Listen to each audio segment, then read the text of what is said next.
This is the Cash Flow Digest. My name is Matt Faircloth, and me and the DeRosa team are here for you guys on a weekly basis with this podcast, YouTube video, and broadcast recording.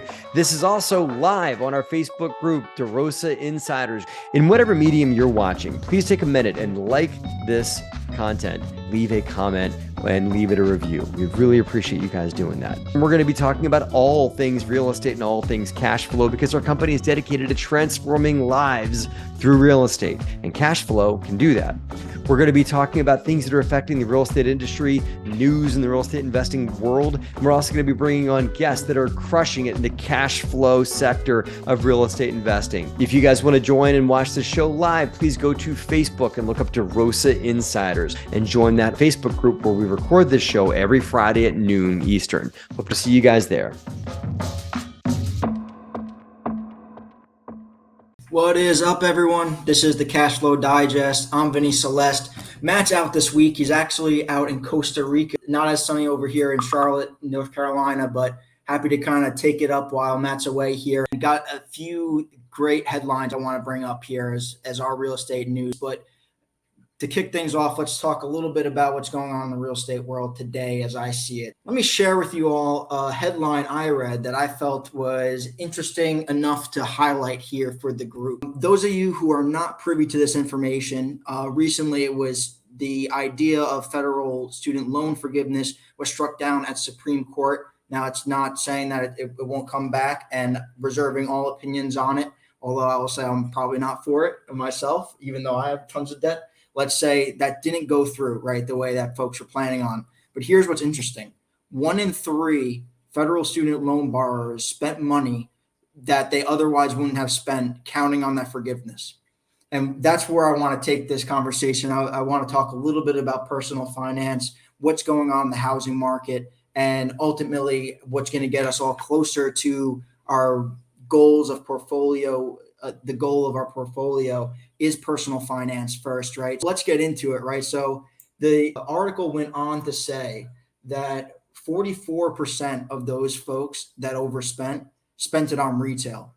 Now that's a theme that we're probably all familiar with. Americans spending a lot on retail. So 44% of the folks who overspent their otherwise funds allocated to their student loans overspent it on retail. And then it's saying that 37% spent it on other related debt. And I would guess that a lot of that is consumer debt, credit card debt, and that sort of stuff, right? So it just highlights the fact that, generally speaking, we don't always do the best job of saving for the future. In case you're not familiar, right, there are a lot of really great loan products out there where you can get a personal house for as low as 3.5% down, 5% down, and if you're a veteran, even 0% down. There's some really great products out there, and folks don't always realize how achievable the goal of homeownership is. We see lots of headlines about how hard it is for millennials to buy houses, but headlines like this also point out that, we don't always do the best job of saving, right? So just interesting stuff to point out. So to that effect, I looked at what the median home price was in America, and apparently right now it's $436,000. That seems like a really big number, and it is. But with 5% down, right, 3.5% down, actually, that comes out to $21,000 about. With closing costs are probably about $25,000.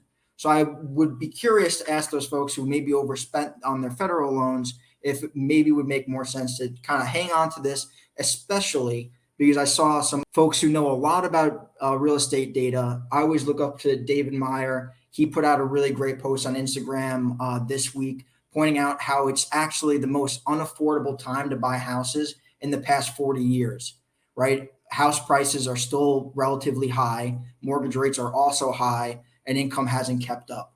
So all these factors together has made it the most unaffordable time.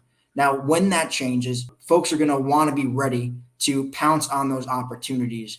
And to be ready, we're going to have to save a little bit of money, get our house in order first, our financial house in order first, so we can capitalize when things inevitably change. That's what I hope for folks. That's what I wanted to bring up to everyone a little bit today. I hope we can take that message and kind of move forward with that. So let me know what you're all thinking in the comments. I'd love to hear any questions or thoughts about that.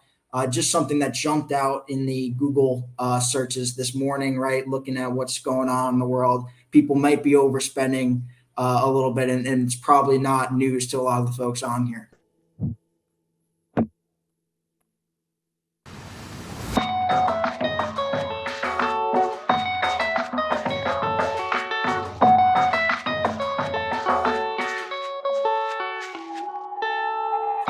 Hey guys, Matt Faircloth here. Thank you for listening again to the Cash Flow Digest. I really appreciate you guys doing that. If you guys want to hear more about what DeRosa Group has to offer, go to DeRosa Group, DeRosa Group.com, DeRosaGroup.com online.